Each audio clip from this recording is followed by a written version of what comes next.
Hey everyone, welcome back to Echo Your English. We're here to help you learn English the natural way, through real conversations, real stories, and a few laughs along the way. Exactly. We're not teaching grammar rules today. We're just talking, like friends. But you'll still learn a lot by listening carefully, because today's topic is one every English learner can relate to. Oh yeah, it's a big one. Today we're talking about common mistakes English learners make and how to fix them naturally. And when we say mistakes, we don't mean something to feel bad about. We mean those little patterns that show up when you're still thinking in your first language, or when English grammar just doesn't make sense yet. Exactly. Mistakes are not proof of failure. They're proof that you're learning. Beautifully said. Thank you. Okay, let's get into it. You know, Ryan, I was reading some comments on our channel last night, and it made me smile so much. Oh yeah? What kind of comments? Some were really sweet, like, your podcast makes me feel like I'm talking with friends, or I listen every morning during breakfast. But I also noticed something else. Lots of small English mistakes that almost everyone makes. Oh yeah, that's super common. But you know what? I kind of love seeing them. You do? Yeah, because those mistakes show that people are using English. They're not hiding behind grammar books. They're actually writing, speaking, communicating. That's progress. That's true. But it also made me think. Maybe we should talk about these common mistakes, not to correct anyone, but to help people sound more natural. I like that. Kind of like a friendly checkup for your English. Exactly. So, mistake number one, and probably the biggest one, is thinking in your first language. Yes, the classic. I mean, it's natural at first, right? You think in your own language, translate the words into English, and then speak. But the problem is that English doesn't always work the same way. Yeah, you can end up with sentences that are grammatically okay, but sound strange to a native speaker. Like, I very like coffee. That one's my favorite. It's cute though, but in English we say, I really like coffee. Exactly. Or, I am here since 2 hours, instead of, I've been here for 2 hours. That's a great example. The funny thing is, it's totally logical in many other languages. True. But English doesn't always follow logic, it follows rhythm and feeling. That's so true. You know, I always tell my students, English is like music. You can't just read the notes, you have to feel the beat. I love that metaphor. You can't sound natural if you're reading rules instead of feeling how people speak. Exactly. And the best way to start thinking in English is to stop translating. Yes. Start hearing phrases as full units. Like, instead of thinking very plus like, your brain should automatically remember really like. Right. You build those patterns through repetition, by listening, echoing, and using English in real situations. Mistake number two is related. It's about overthinking grammar. Oh yes, that's a huge one. People often wait until they feel like their grammar is perfect before speaking. But it doesn't work that way. You get better at grammar by speaking. Exactly. It's like swimming. You can't learn it by reading about it. You have to jump into the water. That's such a good example. So many learners are afraid to make mistakes, but actually, the fastest learners are the ones who speak a lot and make tons of mistakes. And they don't care if it's not perfect. They care about connection, not perfection. That's gold. We should make that a slogan. Don't aim for perfection, aim for connection. I'd wear that on a t-shirt. So let's move to mistake number three, tense confusion. Oh yes, the present perfect problem. The eternal struggle. I remember one of my students saying, I am living here since 5 years. And she said it with total confidence. Yeah, that's super common. The thing is, learners use the present continuous because it feels right, but English uses the present perfect. I've lived here for 5 years. And the more you listen to natural English, the more you'll hear that pattern. I've been, I've done, I've lived. Right, you can't memorize that by rule. You have to feel it through exposure. Yes, that's why we always say, don't just study English, live it. Listen, watch, echo, and speak. I like that. Okay, what's next on your list? Ah, yes, word order. Oh my goodness, this one causes chaos sometimes. Yeah, I've heard sentences like, always I go to work by bus. Oh yes, that sounds like something Yoda would say. Always to work I go. Exactly.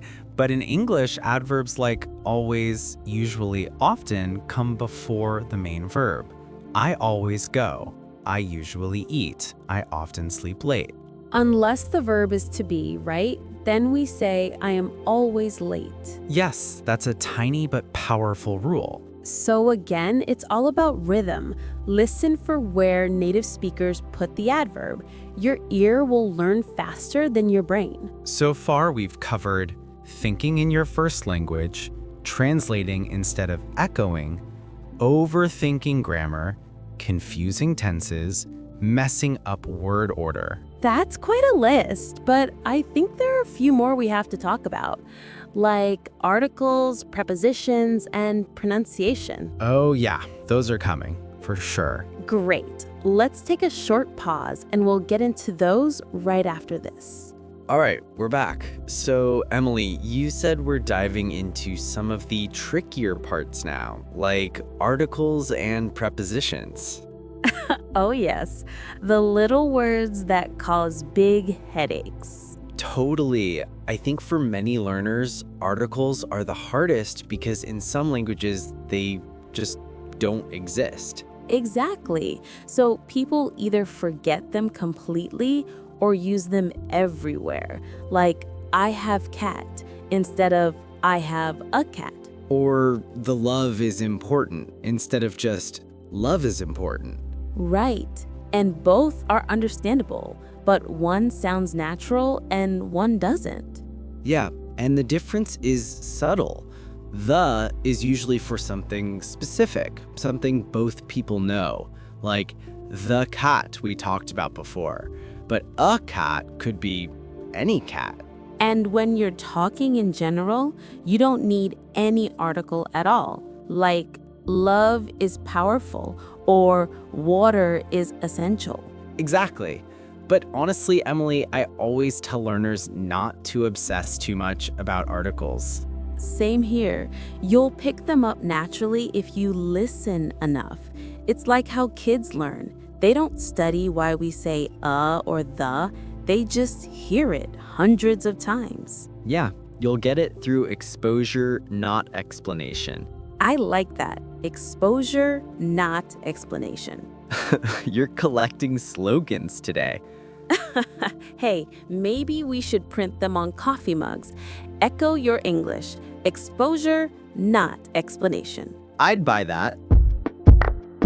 All right, next on the list, prepositions. Oh boy. Yes, the never-ending preposition puzzle. Exactly.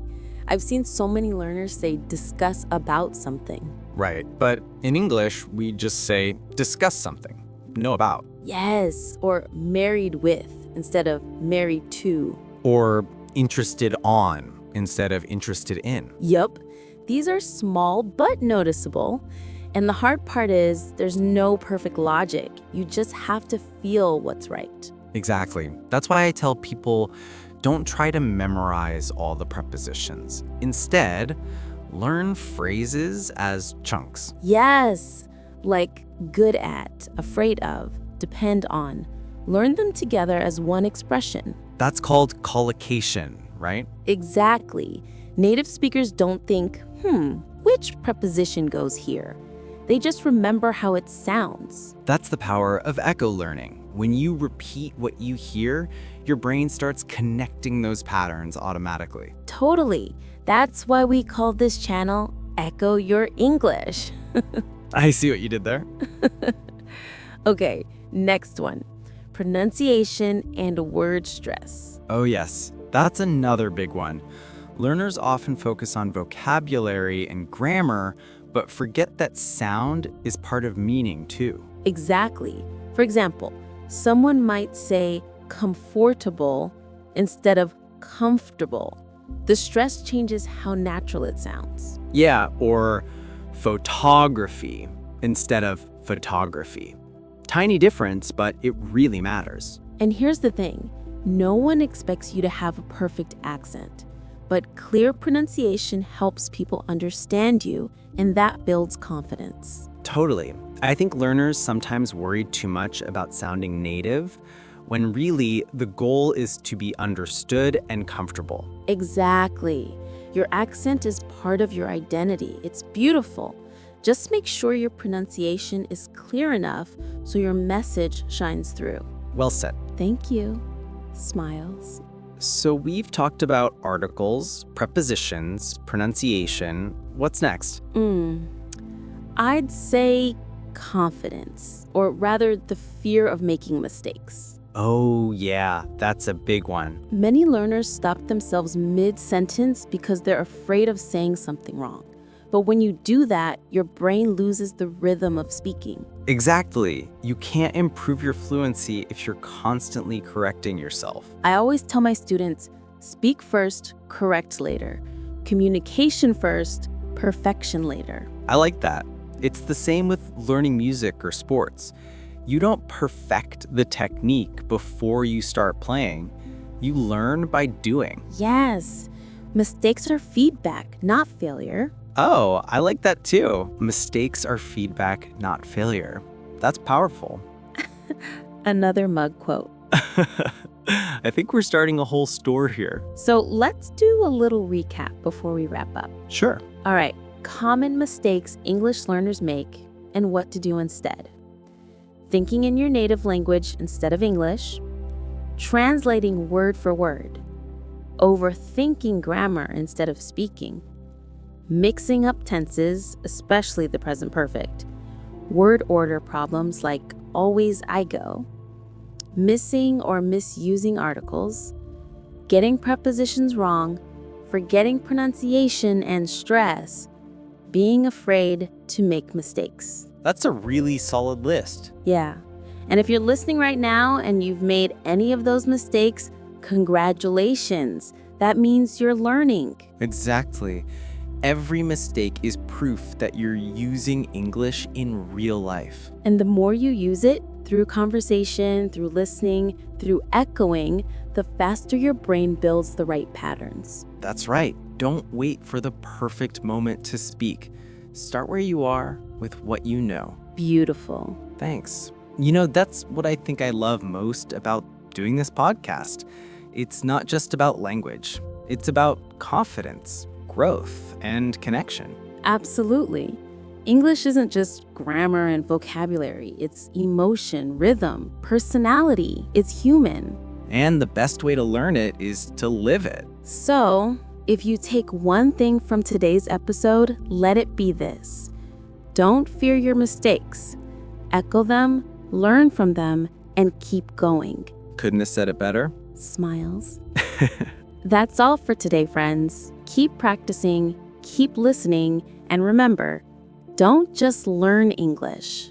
Echo it.